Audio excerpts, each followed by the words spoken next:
expired. Senator Henderson. Thank you very much, Mr President. My question is to the Minister for Women's Economic Security, Senator Hume.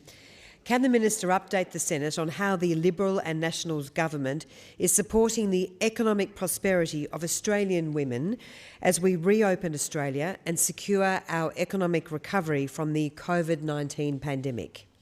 The Minister for Women's Economic Security, Senator Hume.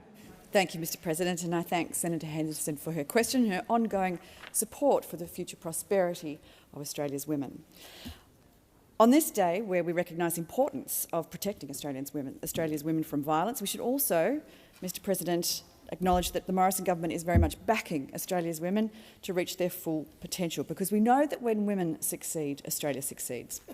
When women participate fully in the economy, it's not just good for us, it's good for all Australians. And the Morrison government has put money where our mouths are, investing $3.4 billion of new funding through this year's women's budget statement, including investments in women's safety, their economic security and their health and well-being.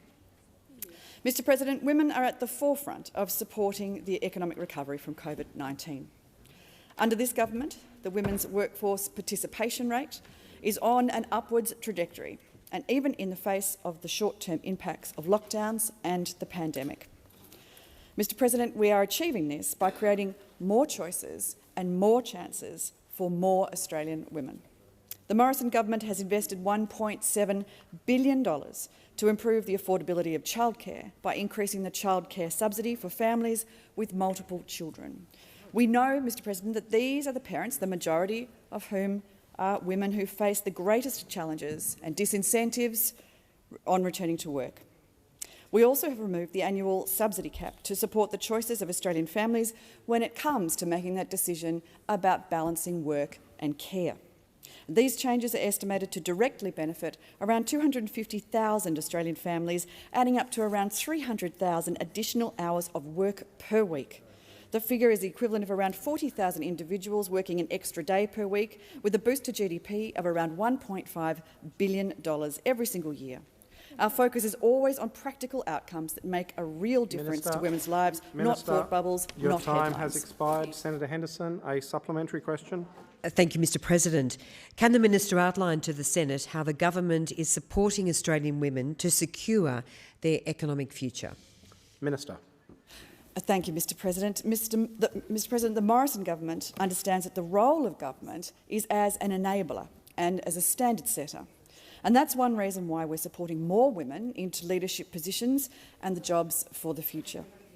We know that women in STEM is not just a tagline, it's a lived reality and a priority in order to create the digital economy of the future. Careers in STEM are in demand and, crucially, are one of the highest paid sectors of our economy. Our government is committed to ensuring that there are more talented, educated and ready-to-lead women in the pipeline. We're investing $42.4 million over 7 years to support more women with higher-level STEM qualifications. And we're also supporting industry-led programs like Skill Finder to provide flexible micro-credentials that are in high demand. Additionally, we're partnering with universities to offer scholarships and identifying STEM fields with the highest growth potential to support women into the jobs of the future. These programs build on the successful Women's Leadership and Development Program, where we committed a further $39.8 million. Has expired. Senator Henderson, a second supplementary. Thanks, Mr President.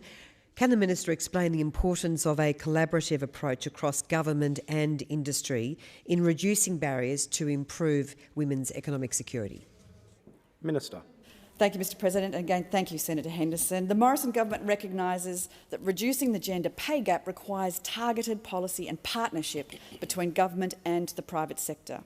But before I talk about what's ahead, let me point out where we've come from. When we took office, the gender pay gap was 17.4%, and now it is 14.2%. Now, there is more to do. There is more to do. And as a government, we believe that implementing policies should in fact shift the dial. Policies not put in place for show.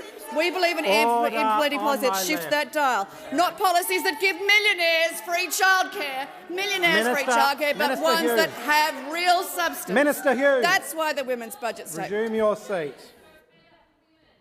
Order on my left. I couldn't possibly hear what the minister was saying.